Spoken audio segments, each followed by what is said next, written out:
cartoon song.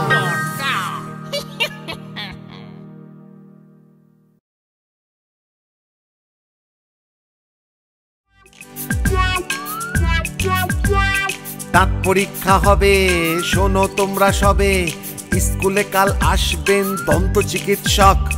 দাঁতের কি অবস্থা, করতে তার ব্যবস্থা। স্কুলে কাল আসবেন দন্ত চিকিৎসক। সকাল সকাল এসো করে দাঁতকে পরিষ্কার। যার দাঁত বেশি মজবুত সে পাবে পুরস্কার। শোন পচা, আম খেয়ে আমি দাঁতকে পরিষ্কার রাখতে চাই। কি বলছো গো দাদা, তাই? হ্যাঁ রে ভাই, তাই। চল আমরাও কটা আম পেড়ে খাই।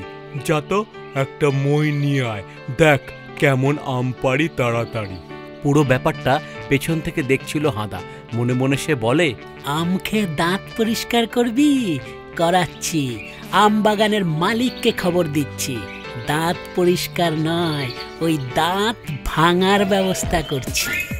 এই ভেবে হাঁদা আম বাগানের মালিককে ব্যাপারটা জানায়। এটা শুনে মালিক লাঠি নিয়ে দৌড়ে যায়। ভোদা আর পচাকে করে তাড়া। মালিক বলে, দাঁড়া দাঁড়া। পালাই পালাই পালাই, আম নিয়ে কাজ নাই। চল না পালাই, প্রাণটা বাঁচাই। পালাই পালাই পালাই, পালাই পালাই পালাই, আম নিয়ে কাজ নাই। চল না পালাই, প্রাণটা বাঁচাই। পালাই পালাই পালাই, পালাই পালাই পালাই, পালাই পালাই পালাই। ভোদা আর পচা মই ঘাড়ে করে যেখান দিয়ে দৌড়ে পালাচ্ছিল, ঠিক তার উল্টো দিকেই পাঁচিলের ওপাশ থেকে হাঁদা আনন্দে আসছিল ব্যাপারটা কি ঘটে দেখার জন্য। কিন্তু ব্যাপারটা হয়ে গেল অন্য।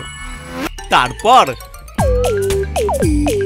ওরে বাবা, ওরে বাবা, দাঁত গেল, দাঁত গেল, দাঁত গেল। একই হলো, একই হলো, একই হলো। ওরে বাবা, ওরে বাবা, দাঁত গেল, দাঁত গেল, দাঁত গেল, দাঁত গেল, দাঁত গেল। সব কটা পাটি বুঝি খুলে গেল রে। দাঁত গেল, দাঁত গেল, দাঁত গেল, দাঁত গেল, দাঁত গেল, দাঁত গেল, দাঁত গেল। উরি বাবা, উরি বাবা, দাঁত গেল, দাঁত গেল, দাঁত গেল, দাঁত গেল, দাঁত গেল। পরের দিন সকালে স্কুলের নিয়ম করে সবার দাঁত পরীক্ষা হলো এবং ভোদার দাঁত সবার থেকে মজবুত বলে প্রমাণিত হলো। পুরস্কার স্বরূপ ভোদা এক ঝুড়ি আমও পেল। মাস্টারমশাই তাকে বললেন, ভোদা, এই আম তুমি নিজেও খেও আর বন্ধুদেরও খাইও, আর এভাবেই আজীবন দাঁতের যত্ন নিও, বুঝলে? ভোদা আর তার বন্ধুরা সবাই মিলে আম খেতে শুরু করে। কিন্তু হাঁদা কোথায় রে? ঠিক সেই সময় হাঁদা মুখে ব্যান্ডেজ নিয়ে হাজির হয় এবং বারবার এভাবেই ভোদাকে হারাতে গিয়ে নিজেই পরাজিত হয়।